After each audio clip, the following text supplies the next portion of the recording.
Hola compañeros, el día de hoy vamos a hablarles sobre el modelo de potenciación y fortalecimiento. Bueno, esto es un modelo que nace a finales de 1970 por Julian Rappaport con la intención de mejorar el bienestar y la calidad de vida con la potenciación de recursos individuales, grupales y comunitarios. Partiendo de la idea de que el desarrollo de estos recursos genera nuevos entornos en los cuales las personas tienen una mayor capacidad para controlar por sí mismas su propia vida. Actualmente, y después de 3 décadas de estudio, este modelo se ha convertido en una orientación de la psicología comunitaria. Por una parte, es una teoría que proporciona unos conceptos y unos principios que sirve para organizar el conocimiento de la psicología comunitaria, y por otra, expresa los valores defendidos de esta disciplina comprometida con la solución de los problemas sociales. Empowerment en inglés como teoría proporciona, como he mencionado anteriormente, unos conceptos y unos principios para explicar y comprender el fenómeno de interés de la psicología comunitaria. Igual se profundizará mucho más adelante sobre esto, pero ¿qué quiere decir exactamente o qué significa este constructo? Bueno, este concepto se traduce como empoderar de manera literal, pero si se adapta sería llamado como potenciación o fortalecimiento. Bueno, existen 3 definiciones que nos pueden servir para comprender este concepto. El primero es por Rappaport, que define la potenciación como un proceso por el cual las personas, las organizaciones y las comunidades adquieren un control y un dominio de sus vidas. Para Cornell, la potenciación es un proceso intencionado y progresivo que, centrado en la comunidad local, se fundamenta desde el respeto mutuo, la reflexión crítica, la ayuda natural y la participación en estructuras sociales de la comunidad. También permite a aquellos que no comparten por igual los recursos de tener un acceso y un control sobre los mismos. Y para Powell, es un proceso por el que los individuos, los grupos y las comunidades llegan a tener la capacidad de controlar sus circunstancias y alcanzar sus propios objetivos. Con Rappaport en 1987, este concepto sugiere tanto una determinación individual de cada persona sobre su propia vida y la participación de ésta en la comunidad. Generalmente es realizada a través de espacios como las escuelas, el vecindario, la iglesia y otras organizaciones. En este modelo convergen sentimientos como el control personal y el interés por la influencia social. También está el poder político y los derechos legales. Entendemos el desarrollo humano como el despliegue progresivo del potencial de las capacidades personales y colectivas, conforme a una interacción con las demás personas y una relación dialéctica con un entorno sociocultural y político-económico, que a su vez hace unas aportaciones que son relevantes para el desarrollo y a la vez de los problemas y las dificultades que el sujeto debe enfrentar, y esto se debe hacer de una manera exitosa. A partir de esto surge una idea de que los componentes básicos del proceso de potenciación o fortalecimiento son 2. El primero es la autodeterminación individual, el cual capacita a las personas para tomar unas decisiones y resolver por sí mismas los problemas que afectan su propia vida. Y como segundo tenemos la participación democrática en la vida comunitaria. Principios. Zimmerman en el año 2000 afirma que la potenciación es específica de cada contexto y de cada población. Esta se trata de un proceso flexible que se adapta a las diferentes personas en los diferentes contextos. Es moldeable a cada contexto y a cada tipo de persona. Esto es significativo desde el punto de vista del empowerment en un determinado contexto histórico, social, político, cultural, o simplemente para ciertas personas no necesariamente lo es en otros contextos o con otros individuos. De ahí surge la importancia de resaltar algunos principios tales como la diversidad, la relatividad cultural y la visión ecológica para comprender la complejidad de los fenómenos sociales. Primer principio, que es el de diversidad, se relaciona con diferentes niveles que definen a nivel teórico y de intervención la potenciación. En este sentido, Rappaport plantea que la potenciación es un constructo multinivel, como así, que estudia la interacción de la persona con el ambiente y esto debe contemplarse en función de diferentes niveles en los que éste participa, ya sea a nivel individual, grupal, organizacional y comunitario. El segundo principio es el principio de relatividad cultural.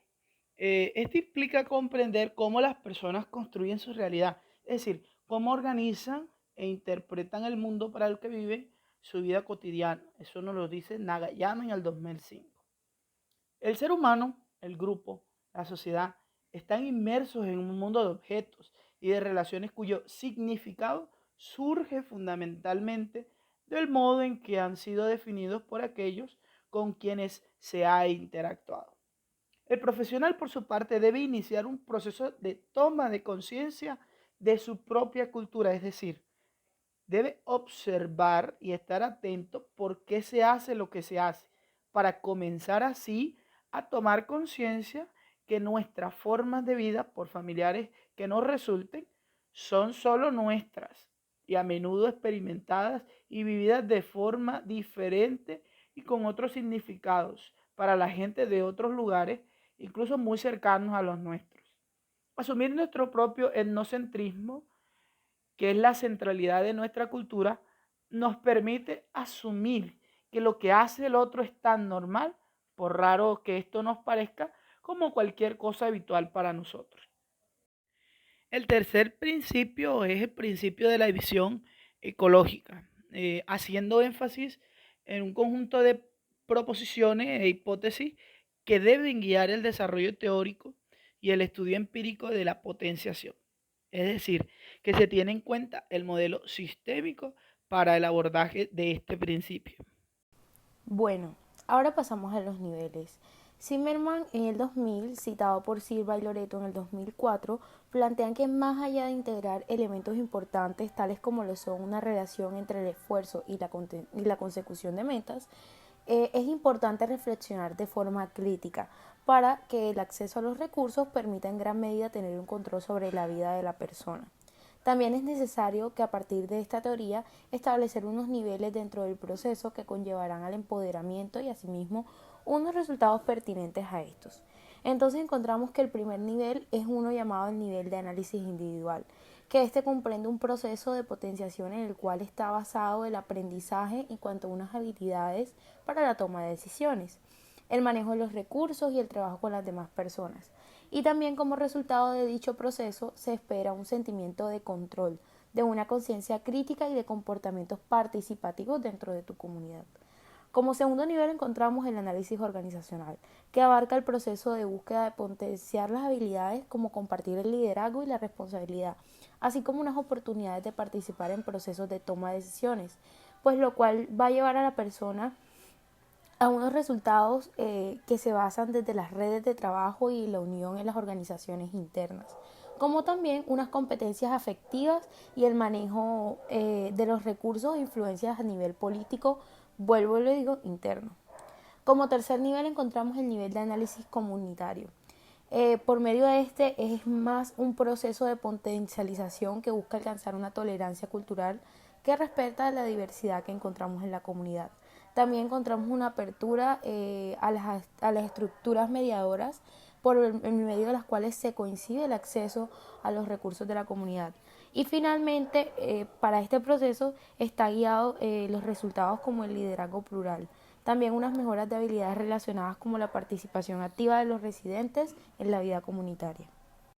Cuestionamientos y críticas. Irma Serrano, en 1984, tras una intervención comunitaria en la región de Puerto Rico, cuestionaba la posibilidad de un empoderamiento genuino cuando la población era aún claramente colonial. Después de describir el proceso y documentar los retos y logros, expuso las fallas y dificultades a los que se enfrentó el proceso. Una pelea por la posición adquirida en el proyecto o la carga de las decisiones grupales, o la falta de conciencia para asumir la nueva realidad personal. O sea, sí había un control sobre sus nuevas vidas, pero no era más que una ilusión porque la sociedad no permitía cambios abruptos. Por el contrario, vieron que su poder no era suficiente frente a las entidades gubernamentales. Fundamentalmente son cuestiones y lecciones que deja este tipo de prácticas. La psicología comunitaria debe, por tanto, tener dos centros de interés, empoderamiento y sentimiento de comunidad, que no tienen por qué ser contradictorios y cuya relación mutua debe articular el campo de forma que el empoderamiento no esté solo fundamentado en la agencia individual, sino que además incluya la comunión humana. Encontramos a Spiro Huey en 1995 remachar la crítica al modelo, por considerarlo individualista dominante, subrayando la naturaleza recíproca y dialéctica del proceso de empoderamiento, ilustrado en la relación entre acción y reflexión, y los elementos relacionales compartidos, valores y lazos afectivos, frente a la mera convergencia de intereses en los procesos de organización comunitaria. Perkins, en 1995, explica que la forma de evitar estas fallas en la intervención son utilizar distintos niveles de análisis, aun sabiendo que los resultados son mejores en niveles sociales más bajos de actuación, reiterando la naturaleza dialéctica del proceso empoderador y las relaciones entre sus componentes, cognitivo, conductual e interacción con el entorno, y asumiendo que el investigador comunitario debe conocer los procesos políticos macro, tener en cuenta los distintos actores interesados, primar el papel de aprendiz y colaborador frente al de experto científico, y escuchar a los practicantes y actores implicados en el cambio y a los datos cualitativos que aportan. El rol de profesional de la comunidad. Desde el modelo de potenciación planteado por Rapaport, el objetivo del interventor comunitario es hacer posible que la propia comunidad descubra que posee recursos para ser su propio agente de cambio. Esto es para que las personas puedan asumir el control de sus vidas, procuren resolver sus problemas de una forma solidaria. Más que dar una solución a los problemas, habría que dar estrategias para que los sujetos aprendan a resolverlos por sí mismos. A medida que se va aumentando la accesibilidad y la disponibilidad de recursos, los sujetos o individuos que pertenecen a la comunidad se sienten menos vulnerables y más capaces de afrontar las distintas circunstancias que les rodean. Esto lo hace con la información, la autonomía y la adecuada organización del entorno. Estas son estrategias que permiten el desarrollo del poder en la comunidad. Desde esta perspectiva, el profesional adopta un rol de colaborador y se plantea como objetivo último el cambio social. En este sentido, se establecen entonces una serie de principios que guían la intervención y se desarrollan a partir de una concepción ecológica de la potenciación. Por lo anterior, encontramos el contexto histórico en el que una persona, un programa o una política social tienen lugar. Estos determinan en gran parte los resultados de la intervención. Existen unas condiciones antes y después de la intervención ligadas a la idiosincrasia y el desarrollo histórico de la comunidad, los cuales son esenciales en cualquier programa de intervención.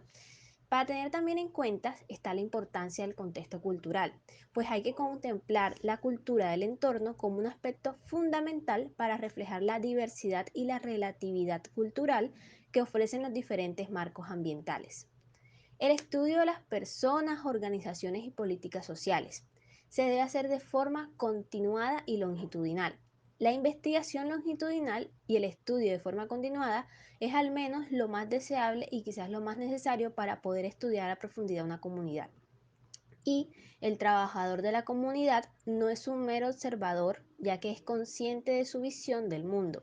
Es decir, el trabajador comunitario admite ciertos presupuestos teóricos que se derivan de sus valores, objetivos, actitudes, creencias e intenciones. Para entender un poco más acerca de estos supuestos, encontramos que primero, las personas objeto de estudio son tratadas como colaboradoras y al mismo tiempo el investigador actúa como un participante involucrado con las personas que está estudiando. Siguiendo los pasos de la investigación-acción, la investigación y la intervención necesitan de la interacción con otros individuos. De esta forma se genera un conocimiento basado en un proceso de influencia mutua. Asimismo, encontramos que la utilización de un lenguaje adecuado es muy importante para la comunicación y la metacomunicación, tanto con los otros investigadores como con los políticos y las personas objeto de estudio. Este es un proceso crucial en la teoría de la potenciación porque el lenguaje contiene aspectos connotativos muy importantes. Más que utilizar las fórmulas de comunicación en las que los sujetos perciban que son un objeto de ayuda, hay que transmitir a los sujetos la oportunidad que tienen para potenciar esas habilidades y controlar sus propios recursos.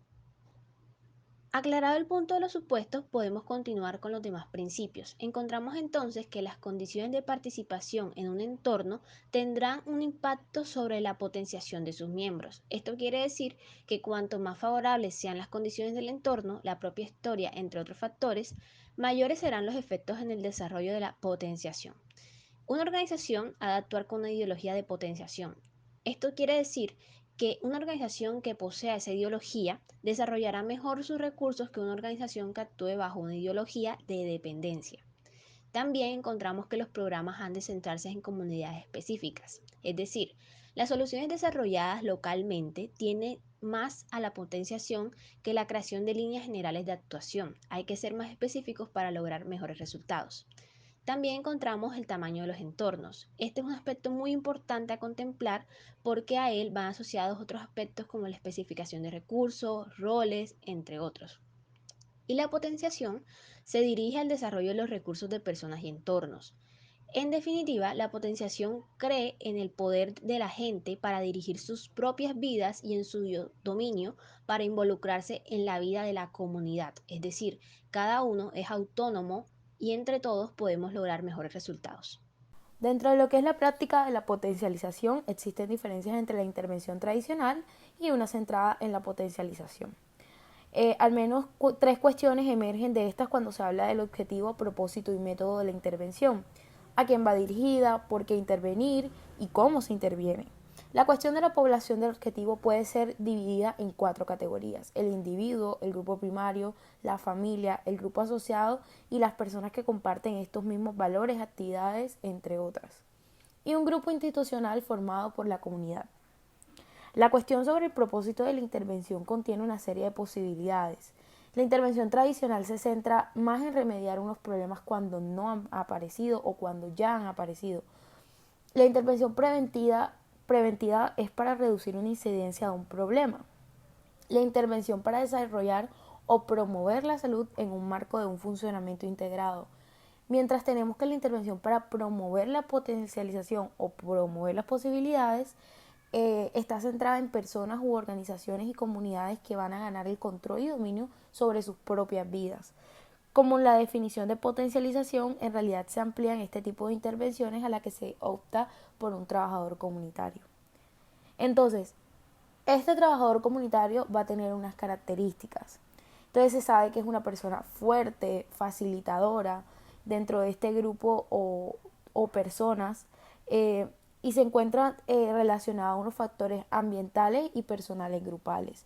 También encontramos a alguien que es óptimo y es capaz de potencializar de forma eficaz a las personas.